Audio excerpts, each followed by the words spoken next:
Modern Tamil Nadu பார்வையாளர்களுக்கு வணக்கம்.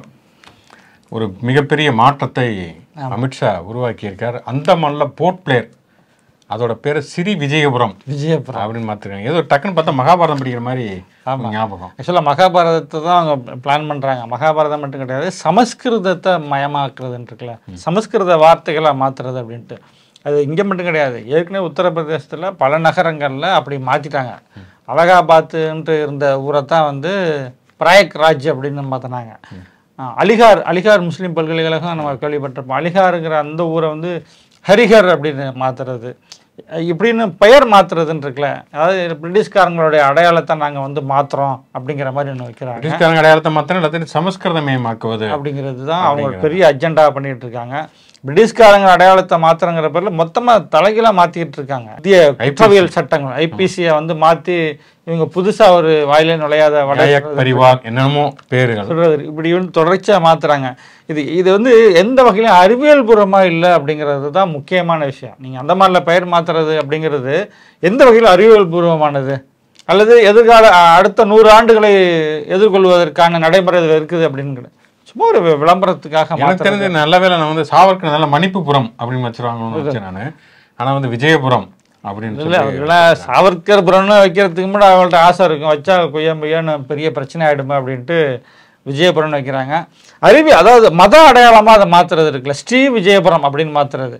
Board பிளேயருங்கிறது எந்த மதம் சாராத ஒரு நகரா அப்படின்னு கூட பொருள் புரிந்து கொள்ளப்படலாம். நீங்க விஜயபுரங்கிற பொழுது அது ஒரு மதம் சார்ந்த ஊரா மாறிடுது. மதம்ங்கிறத தாண்டி அது ஒரு சமஸ்கிருத பண்பாட்டை வந்து அடையாளப்படுத்துவது அப்படிங்கிறது. இன்னைக்கு கூட இந்தி மொழி தினம், அதற்காக அப்புறம் என்ன சொல்லியிருக்காரு அமித்ஷானா, உள்துறையில் இருந்த எல்லா கோப்புகளையும் நான் ஆங்கிலத்திலிருந்து இந்திக்கு மாற்றி விட்டோம்.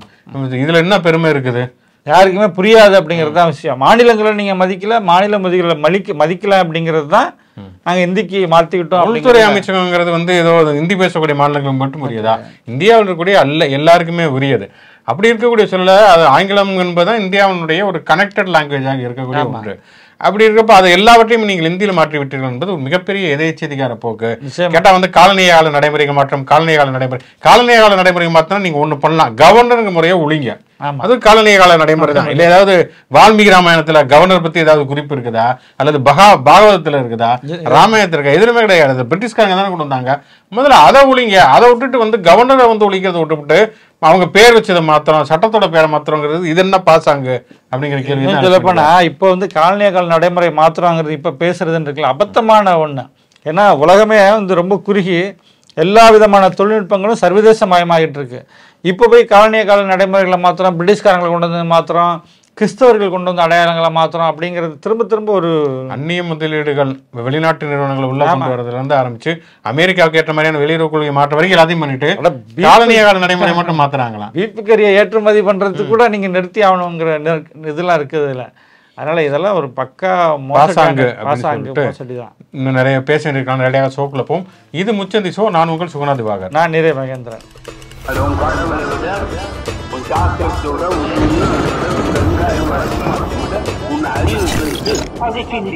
நாளை பேரறிஞர் அண்ணாவுடைய பிறந்தநாள் அப்படிங்கிறதுனால அவரை பற்றி நம்ம இன்னைக்கே பேசிடலாம். ஏன்னா வந்து அறிஞர் அண்ணாவை பற்றி பேசுவது மிக முக்கியம். அண்ணாவை பற்றி பேசுவதற்கான ஒரு கிட்டத்தட்ட ஒரு முன்னுரை மாதிரியே நம்ம இன்ட்ரோ அமைந்துவிட்டது. அமித்ஷாவுடைய அந்த இந்தி மொழி, சமஸ்கிருத பண்பாடு, ஆரிய பண்பாடு, அந்த இந்தி எதிர்ப்பு, நீங்க அதை பேச போனா அண்ணாவை பேசாம இருக்க முடியாது அப்படிங்கிறது அதில் ஒரு பொருத்தப்பாடு அப்படிங்கிறது முக்கியமானது.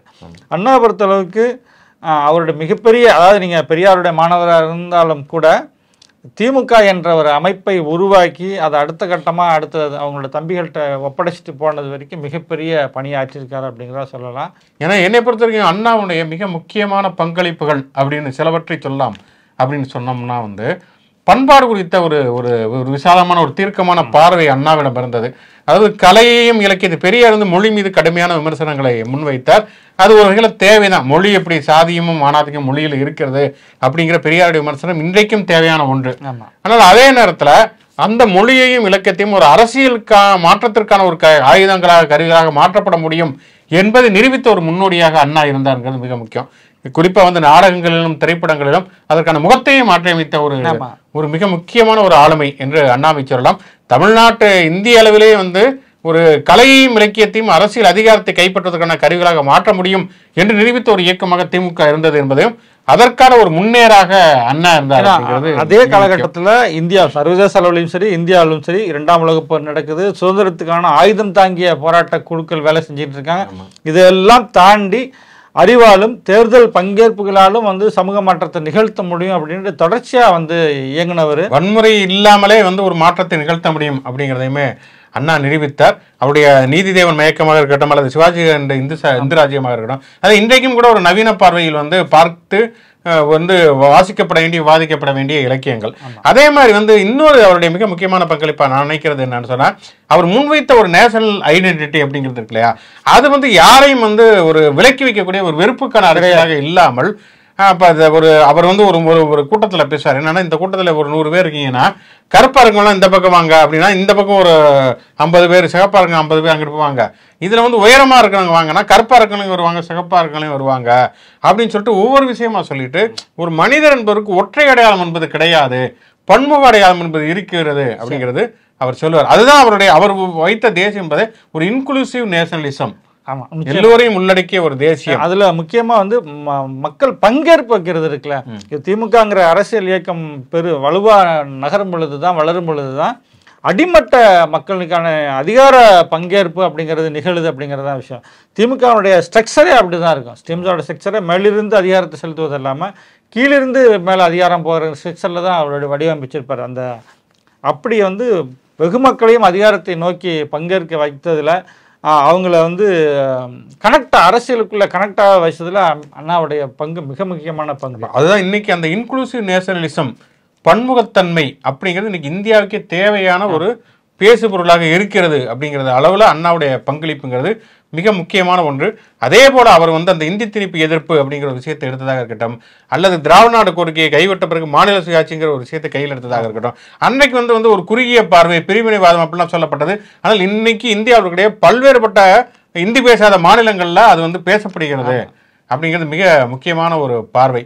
அதே போல அண்ணாவுடைய மிக முக்கியமான பங்களிப்பு இன்னைக்கு தமிழ்நாடு, சென்னை மாகாணத்தை மாற்றி தமிழ்நாடாக இருக்கட்டும், சுயமரியாதை திருமணத்துக்கு சட்டப்பூர்வ அங்கீகாரம் கொடுத்ததாக இருக்கட்டும். ஏன்னா சுயமரியாதை திருமணத்துக்கு சட்டப்பூர்வமான அங்கீகாரம் கொடுத்தது எந்த அளவுக்கு முக்கியங்கிறதுக்கு ஒரு சின்ன ஒரு உதாரணம் சொல்லலாம். 1934 வந்து ஒரு திருமணம் நடக்குது, சுயமரியாதை திருமணம் நடக்குது. என்னன்னா, சிதம்பரம் ரங்கம்மாள் அப்படிங்கிற 2 பேத்துக்கு நடக்குது.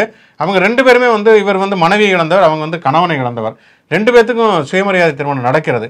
அதற்கு பிறகு என்னன்னா, 19 ஆண்டுகள் கழித்து 1953 சிதம்பரம் இருக்கார் இல்லையா, அவருடைய முதல் மனைவிக்கு பிறந்த மகனுடைய மனைவி, அதாவது மருமகள், அவங்க ஒரு கேஸ் போடுறாங்க. சொத்து வழக்கு போடுறப்ப என்னன்னா, சுயமரியாதை திருமணம் சட்டப்படி செல்லாதுன்னு சொல்லி கேஸ் போடுறாங்க.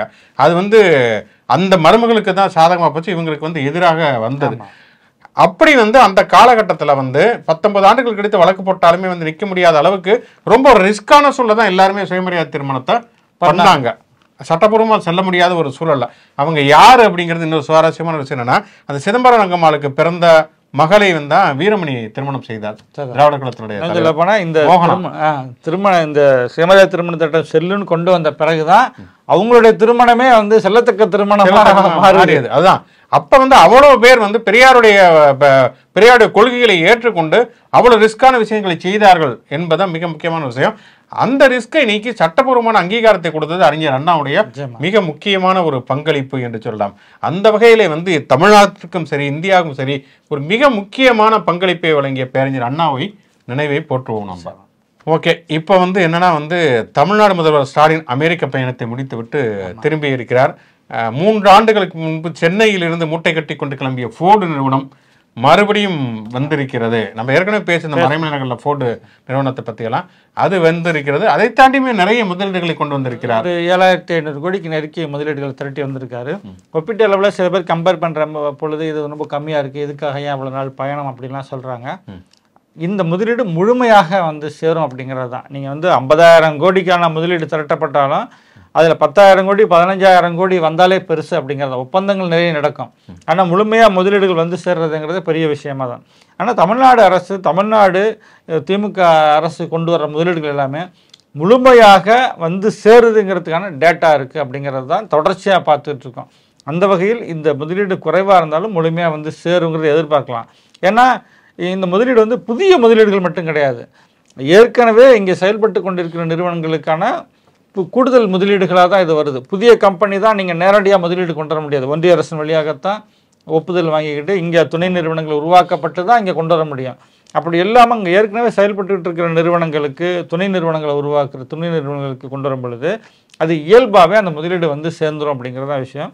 இந்த முதலீடுகள் எல்லாமே சென்னைக்கு மட்டுமில்லை, தொடர்ச்சியாக திருநெல்வேலி, கோயம்புத்தூர், திருச்சி அப்படின்னு பரவலாக எல்லா நகரங்களுக்குமான முதலீடு. நம்ம சொல்லலாம், நீங்கள் வந்து உத்தரப்பிரதேசத்துக்கு அதிகமாக நிதி கொடுக்குறீங்க, தமிழ்நாட்டுக்கு ஏன் கொடுக்கல அப்படிங்கிற மாதிரி, ஏன் சென்னைக்குள்ளேயே எல்லா திட்டங்களும் குவிக்கப்பட வேண்டும், டீசென்ட்ரலைஸ் பண்ண வேண்டும் அப்படிங்கிற குரல்களுமே தமிழ்நாட்டு பல தரப்புகள் வந்து.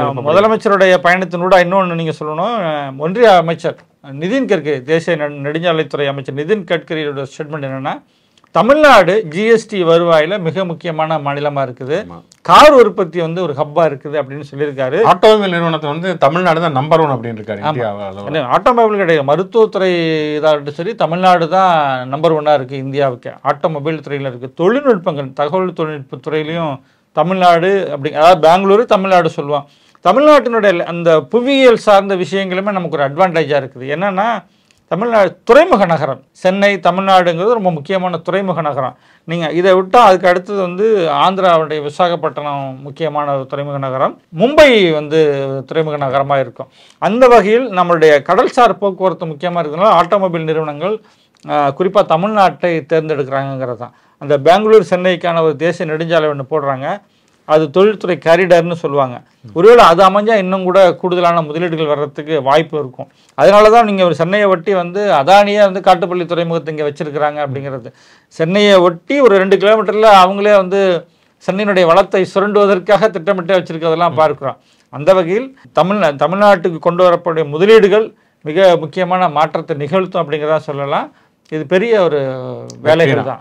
ஓகே, இவ்வளவு முதலீடுகள் தமிழ்நாட்டினுடைய தொழில் வளர்ச்சி இதை பற்றியெல்லாம் பேசுகிற பொழுது மத்திய அரசு நமக்கு நிதி கொடுக்கவில்லைங்கிற பாரபட்சத்தை முன்வைக்கிற பொழுது நிர்மலா சீதாராமன் ஒரு விஷயத்த சொல்லியிருந்தாங்க, தங்கம் தென்னரசு இதை மறுத்து சொல்லி இருக்கிறார் அப்படிங்கிறத பார்க்குறேன். ஏன் அந்த புள்ளி விவரத்தில் வந்து ஏன் அவ்வளோ பெரிய மிகப்பெரிய வேறுபாடு இருக்கு? இல்லை, பொதுவாகவே நிர்மலா சீதாராமன் ரயில் திட்டத்தினுடைய இரண்டாம் கட்ட நிதி சார்ந்து நிர்மலா சீதாராமன் பொதுவாக புள்ளி விவரங்கள் சொல்கிறாங்கன்னா அவங்களுக்கு அரசு கொடுக்குற டேட்டாவை வச்சுக்கிட்டு பேசுவாங்க. வழக்கமாக எப்போவுமே அந்த புள்ளி விவரங்களை பொறுத்தளவுக்கு பத்திரிகையாளர்களே குழம்பிடுவாங்கங்கிறது தான் இவங்களோட பாணியே. எப்போவுமே உங்களுக்கு அந்த டேட்டா தெரியுமா, அந்த டேட்டா சொல்லுங்கப்பா, நம்மளே வந்து உங்களுக்கு தெரியுமா நான் வந்து ரிசர்ச் பண்ணிக்க சொல்லி தப்பா சொல்லுவார். டேட்டா தெரியுமான்னு கேட்கும் பொழுது அந்த டேட்டா குறித்து கிடையாது, நீங்கள் அதில் போய் படிங்க அப்படின்னும் பொழுது அவங்களே குழம்பிடுவாங்கங்கிறது தான். அப்படி தான் செமிகண்டக்டர் தொடர்பான ஒரு கேள்வி கேட்கும் பொழுதும் அருண் ஒரு இளைஞர் கேட்குறாரு. ஏன்னா அந்த செமிகண்டக்டர் குறித்து மோடி வந்து இந்தியாவோட செமிகண்டக்டருக்கு சர்வதேச அளவுக்கு பயணம் செய்யும் அப்படிங்கிறலாம் பேசிட்டு இருக்கும் பொழுது நாம் இப்போ இறக்கும்போது தான் பண்ணிட்டு இருக்கோம். அது தொடர்பான டேட்டா தொடர்பான கேள்வி கேட்கும் பொழுது நீ எதாக இருந்தாலும் பேசிட்டு டெல்லியில் வந்து எங்கிட்ட பேசுறாரு. இங்கே ஒரு இளைஞர் கேள்வி கேட்குறாரு, டெல்லிக்கு வந்து பேசுங்கிறது அந்த மாதிரியான ஒரு ஆணவம் தான் அவங்களுக்கு. ஏற்கனவே அந்த அன்னபூர்ணா ஹோட்டல் உரிமையாளர் அவர் கேள்வி கட்டத்தில் எரிச்சல் ஆயிட்டாங்க. அதை தொடர்பு ப்ரெஸ் மீட் கொடுத்துருக்காங்க. அந்த ப்ரெஸ் மீட்ல என்ன சொல்றாங்கன்னா, அவர் ஏதோ நக்கலா கேள்வி கேட்கிறாருங்க, என்னால் அந்த மேடையிலே பதில் சொல்ல முடியும், ஆனால் சொல்ல மாட்டேன், கேட்டால் ஊர்கா மாமின்னு ஏதோ இன்னைக்கு கிண்டல் அடிக்கிறாங்கன்னு. அதையும் அவ்வளோ பிரச்சனை எடுத்துட்டு சொல்றாங்கன்னு தெரியல. அந்த கூட்டமே ஆலோசனை கூட்டம், அவர் ஒரு கேள்வி கேட்கிறாருன்னா அந்த கூட்டத்தில் தான் அவங்க பதில் சொல்லணும். ஆமாம் ஆமாம், அதுதான் முக்கியமாக ஜிஎஸ்டி கவுன்சில் தான் ஆலோசனை பண்ணுறாங்க. நிதியமைச்சர் நிர்மலா சீதாராமன் ஒன்றிய அமைச்சராக வந்து ஆலோசனை செய்கிறாரு. எனக்கு என்னோட அதிகார வரம்புக்கு இல்லை அப்படின்னா என்னோட அதிகார வரம்புக்கு இல்லைன்னு சொல்லிட்டு அந்த கூட்டமே நடத்த வேண்டிய தேவை இல்லை. மாநில அரசு தான் பெட்ரோல் டீசல் விலைக்கும் எங்களுக்கு சம்பந்தம் சொல்லிடுறாங்க. எலெக்ஷன் டயத்தில் அது மட்டும் குறையும், அது எப்படின்னு தெரியாது, நிறுத்தி வச்சிருப்பாங்க. ஆமாம், அதனால எனக்கு சம்மந்தம் இல்லைன்னா அது சம்மந்தம் இல்லைன்னு சொல்லிட்டு போயிடலாம். ஆலோசனை கூட்டம்னு வச்சுக்கிட்டு ஒன்றிய அமைச்சர் வந்துக்கிட்டு நான் அதுக்கு அவர் இத்தனைக்கும் கோரிக்கையும் வைக்கலை, இது நம்ம தொடர்ச்சியாக பேசணும்னு வச்சுக்கோங்களேன். நிர்மலா சீதாராமன் இந்த ஸ்டேட்மெண்ட் இருக்குல்ல, முதலீடு தொடர்பான ஸ்டேட்மெண்ட்டு, தமிழ்நாடு அரசு முழுக்க இதை தமிழ்நாடு அரசு திட்டமாக மெட்ரோ ரயில் 2ஆம் கட்டத்தை செயல்படுத்திட்டு இருக்காங்க. ஆனால் இதுக்கு முன்னாடி கோரிக்கை வச்சதுங்கிறது மெட்ரோ ரயில் திட்டம் வந்து ஒன்றிய அரசு திட்டமாகத்தான் செயல்படுத்தணும் அப்படிங்கிறது தான் நிதிக்குழு பரிந்துரை. தமிழ்நாடு அரசு கோரிக்கை வைக்கிறது, நிதிக்குழு பரிந்துரை செய்து அமைச்சரவைக்கு அனுப்புது. அந்த ஃபைல் வந்து 5 ஆண்டுகளுக்கு மேலே பெண்டிங்லேயே கிடக்குது. அது இல்லாமல் 2021-22 வந்து பேசும் பொழுது என்னென்னா, அந்த ஃபைல் ப்ராசஸில் இருக்குன்னு சொல்லிட்டு ஒரு 6 மாதத்துக்கு முன்னாடி ஒரு ஆர்டிஐயில் கேட்கும்பொழுது அந்த ஃபைல் எங்கன்னே தெரியலை அப்படிங்கிற மாதிரி ஊற்றி மூடிட்டாங்க. அதுக்கு பிறகு அந்த ப்ராசஸில் இருக்குது நடக்காதுங்கிற பொழுது தான் மாநில அரசு வேலை செய்ய ஆரம்பிச்சிட்டாங்க. அப்படி கேட்கும் பொழுது தான் ஒன்றிய அரசு என்ன சொல்லுது, இதை மாநில திட்டமாகவே செயல்படுத்திட்டு இருக்காங்க அப்படின்ட்டு. இப்போ முக்கியமாக என்னென்னா, நிதி திரட்டுவதில் வெளிநாட்டு வங்கிகள்கிட்டேருந்து நிதி திரட்டும் பொழுது அவங்க ஒன்றிய அரசினோட வழியாகத்தான் தமிழ்நாடு அரசுக்கு வருது. நிர்மலா சீதாராமன் சொன்ன தகவலுமே 22,000 கோடிக்கு வந்து வெளிநாட்டு வங்கிகள் வந்து நிதி உதவி கொடுத்துருக்கோம், அதில் 5,000 கோடி தான் செலவு பண்ணியிருக்காங்க அப்படிங்கிற மாதிரி ஸ்டேட்மெண்ட் சொல்லியிருக்காங்க. இருக்கலாம். 22,000 கோடிங்கிறது வெளிநாட்டு வங்கிகள் தமிழ்நாடு அரசுக்கு ஒத்துக்கொண்ட தொகை. அதில் 5,000 கோடி இவங்க தமிழ்நாடு அரசு செலவு பண்ணியிருக்கலாம். தங்கம் தென்னரசு சொல்கிறாரு, மாநில அரசு திட்டமாக அதை செயல்படுத்திக்கிட்டு பட்டிருக்கோம். இதில் வந்து நம்ம வந்து 17,000 கோடிக்கு நெருக்கி நம்ம வந்து செலவு பண்ணியிருக்கோம் மொத்தமாக. அதில் வந்து அந்த 5,000 கோடி தான் வெளிநாட்டு வங்கிகள் கொடுத்த தொகையை செலவு பண்ணியிருக்கோம். பாக்கி 11,000 கோடி வந்து மாநில அரசினுடைய தொகையை செலவு பண்ணியிருக்கோம். இப்போ 17,000 கோடி செலவாக இருக்குதுன்னா 11,500 கோடி வந்து மாநில அரசு தொகை செலவு பண்ணப்பட்டிருக்கு. வெளிநாட்டு வங்கிகள் கொடுக்கப்பட்ட தொகை 5,000 கோடி செலவு பண்ணியிருக்கு. அப்போ என்னன்னா மீதி தொகை இருக்குதுன்னு அர்த்தம். மீதி தொகையை செலவு பண்ணாமன்னு கிடையாது. வெளிநாட்டு வங்கிகள் 22,000 கோடி கொடுத்துருக்காங்க, 5,000 கோடி செலவு பண்ணியிருக்காங்க, பாக்கி 17,000 கோடி ப்ராசஸில் இருக்குது அப்படிங்கிறது தான் அர்த்தம். இதில் தான் கிளவராக நிர்மலா சீதாராமன் சொல்லுவாங்க, நம்ம 5,000 கோடி செலவு பண்ணிட்டோம், பாக்கி 17,000 கோடி மறைச்சு வச்சுருக்கோங்கிற மாதிரி பொருள்பட சொல்கிறாங்க. இது ரொம்ப தவறான தகவல் அப்படிங்கிறது தான். உண்மையை வந்து இது தங்கம் தென்னரசும் தெளிவாக சொல்லியிருக்காரு. வெளிநாட்டு வங்கிகள் கொடுத்த தொகையில் 5,000 கோடி செலவு பண்ணியிருக்கிறோம், நாம் 16,000 கோடி செலவு பண்ணியிருக்கிறோம். இந்த வேறுபாட்டை புரிஞ்சுக்கிறது தான் முக்கியமான விஷயம். அதனால் மெட்ரோ ரயில் திட்டம் 2ஆம் கட்ட திட்டம் வந்து முழுக்க மாநில அரசின் திட்டம். மாநில அரசு செலவு பண்ணிட்டு இருக்காங்க. மத்திய அரசு கேட்டால் அந்த மாநில திட்டத்தை மாற்றிட்டாங்க. இந்த பணமும் வந்து அவங்க ஆன் பாசஸ் தான் ஒன்றிய அரசின் வழியாக கொடுக்கணுங்கிறது தான் கவர்மெண்ட் ரூல்ஸுங்கிறதுனால அப்படி வருது. நமக்கு அதிகாரம் இருந்தால் நம்மளால நேரடியாக கடன் வாங்கிக்க முடியும் அப்படிங்கிறது தான் அதில் உள்ள சிக்கல். அதுக்காக தான் மாநில அரசுக்கு கடன் வாங்கக்கூடிய அதிகாரங்களும் கொடுக்கப்படணும்னு தமிழ்நாடு அரசும் வலியுறுத்திட்டு இருக்கிறாங்க. ஓகே, இன்னைக்கு கிட்டத்தட்ட ஒரு பொருளாதார வகுப்பு மாதிரி ஆயிடுச்சுன்னு சொல்லலாம். வந்து எப்படி முதலீடுகள்ல இருந்து ஆரம்பித்து இந்த மெட்ரோ ரயில் திட்டத்திற்கான மத்திய மற்றும் மாநில அரசுடைய பங்கு, இதை பற்றி ரொம்ப விரிவாகவே பேசிட்டோம். என்னன்னா வந்து இப்போ யூடியூப்புகள் வந்து குடிசை தொழில் மாதிரி ஆயிடுச்சுன்னு வச்சுங்களேன். ஒரு வகையில் அது வந்து ஒரு ஜனநாயக ரீதியிலான நடைமுறை தான். ஒரு மெயின் ஸ்ட்ரீம் மீடியா அப்படிங்கிறத தாண்டி மக்களே வந்து தங்களுடைய கருத்துக்களை தெரிவிப்பதற்கான ஒரு தளமாக யூடியூப் இருக்கிறது மிக முக்கியமான ஒரு விஷயம். ஆனால் அதே நேரத்தில் யூடியூப்பாக இருக்கட்டும் அல்லது சோசியல் மீடியாக்களாக இருக்கட்டும், இதனுடைய ஆபத்தான மறுபக்கம் என்ன அப்படின்னா, நம்பகத்தன்மையற்ற தகவல்கள், பொய் செய்திகள் வருவது, இன்னொன்று அடுத்தவர்கள் மீது அவதூறுகளை பொழிவது அப்படிங்கிறதுமே ஒரு வழக்கமாக இருப்பதை பார்க்கிறோம். ஏன் இதை பற்றி சொல்லணும் அப்படின்னு சொன்னால், இப்போ இவங்க ரோகிணி, அவங்களுடைய நடிகை ரோகிணி, அவங்களுடைய தலைமையில் தான் நடிகர் சங்கத்தினுடைய ஒரு குழு அமைச்சிருக்காங்க பாலியல் புகார் பற்றி. அவங்க நேற்று காவல்துறையில் ஒரு புகார் கொடுத்துருக்காங்க. என்னன்னா, ஒரு யூடியூப்ல வந்து நடிகைகள் பற்றி மிக மோசமான ஒரு நேர்காணல் வந்து ஒளிபரப்பப்பட்டது. அங்கே மட்டும் இல்லை, இப்போ பயில்வான் ரங்கநாதன் வந்து பல பேர் பேசிட்டு இருக்காங்கன்னு. நான் அந்த நேர்காணல் முழுசாக பார்க்கல, பட் அதனுடைய சின்ன கிளிப்பிங்ஸ் பார்க்குறப்ப அவ்வளவு கேவலமானதாக அது இருக்கிறது. காந்தராஜன் சொல்லிட்டு ஒரு கிட்டத்தட்ட ஒரு 80 வயது ஆன ஒரு டாக்டர். அவர் வந்து முன்னாள் அமைச்சர் ராஜாராமுடைய சகோதரர் போல இருக்கு. அவரோட வயதுக்கு சம்பந்தமே இல்லாமல் அவ்வளவு ஆபாசமாக அவர் பேசுகிறார். முன்னாடி கே ராஜன் அவர் தயாரிப்பாளர், அவரும் அப்படிதான் பேசுவார். ஆனால் அவரோட இவரெல்லாம் 3 மடங்கு 4 மடங்கு போயிட்டாரு. முக்தார்னு சொல்லிட்டு அவர் ஒரு பத்திரிகையாளர், யூடியூபர். அவர் வந்து அதாவது இப்போ பத்திரிகை, இப்போ நானும் பத்திரிகை வேலை பார்த்துருக்கேன், நீங்களும் வேலை பார்த்துருக்கீங்க வச்சுக்கலாம். வந்து இப்போ வந்து எல்லாருமே பத்திரிகையாளர் போட்டுக்கிறாங்க, யூடியூப்ல இருக்கிறவங்க எல்லாமே போட்டுக்கிட்டு, அது அவங்களுடைய சுதந்திரம். ஆனால் என்னன்னா வந்து ஒருத்தர்களை மடக்கி கேள்வி கேட்டால் அதுதான் பெரிய ஜர்னலிசம் அப்படின்னு நினைக்கிறாங்க. அது கிடையாது. ஒரு எதிர்த்தரப்பை வந்து பேச வைத்து அவரிடம் வந்து விளக்கங்களை பெறுவதுதான் உண்மையான ஒரு ஜர்னலிசம். அதனால மடக்கி பேட்டி கொடுக்குற கேள்வி கேட்பது கூட ஓகே. ஆனால் என்னன்னா ரொம்ப ஆபாசமா, அவரே காந்தராஜன் ரொம்ப ஆபாசமா பேசுறாரு, இவர் அதை இன்னமும் ஆபாசமா பேசுறாரு. எப்பயுமே அந்த மாதிரி தான் வந்து, அதாவது சம்பந்தம் இல்லாத கேள்வியிலிருந்து ஒருத்தர் பேசுறது இருக்குல்ல, அது வந்து உண்மையிலே ரொம்ப அருவருக்கத்தக்க வகையில் இருந்தது. அவங்க புகார் கொடுத்துருக்காங்க. அதனால வந்து ஜனநாயகம் என்பதை, ஒரு கருத்து சுதந்திரத்துக்கான வெளி என்பதை ரொம்ப ஆரோக்கியமான முறையில் தான் பயன்படுத்த வேண்டும். இப்படி வந்து பெண்கள் மீது, நடிகைகளும் பெண்கள் தான், பெண்கள் மீது இவ்வளவு கேவலமாக ஒரு அவதூறுகளை அள்ளி தெளிப்பதற்கு பயன்படுத்தக்கூடாது அப்படின்னு சொல்லிட்டு கண்டிப்பாக வந்து நம்ம அப்படியே பேசுவது கிடையாது. எந்த பரபரப்புக்குள்ளேயும் நாம போறதில்லை. தேவையில்லாத பரபரப்பை வந்து நம்ம தூண்டுவதில்லை அப்படிங்கிறது. அப்படி ஏதாவது நம்ம தவறு செய்திருந்தால் கூட நீங்க கண்டிப்பாக நீங்கள் சுட்டி காட்டலாம், மாற்று கருத்துக்கள் இருந்தாலும் என்று சொல்லிவிட்டு, தொடர்ச்சியாக எங்களுடைய இந்த மாதிரியான ஆரோக்கியமான கருத்துக்கள் இன்னும் அதிகம் பேரை சென்று சேர்வதற்கு கண்டிப்பாக நீங்களும் உதவ வேண்டும் என்று கேட்டுக்கொள்கிறோம். மாடர்ன் தமிழ்நாடு யூடியூப் சேனலோட முச்சந்தி சோபனும் தொடர்ந்து தொடர்பில் இருங்கள். லைக் பண்ணுங்க, உங்களுடைய பொன்னான கருத்துக்களை கமெண்ட் பண்ணுங்க. நிச்சயமா இந்த கருத்துக்கள் நிறைய பேருக்கு போய் சேரணும்னு விரும்புகிறோம். அதனால நிறைய ஷேர் பண்ணுங்க. மறக்காம சேனலை சப்ஸ்கிரைப் பண்ணிடுங்க. மீண்டும் ஒரு சோவில் சந்திப்போம். நன்றி.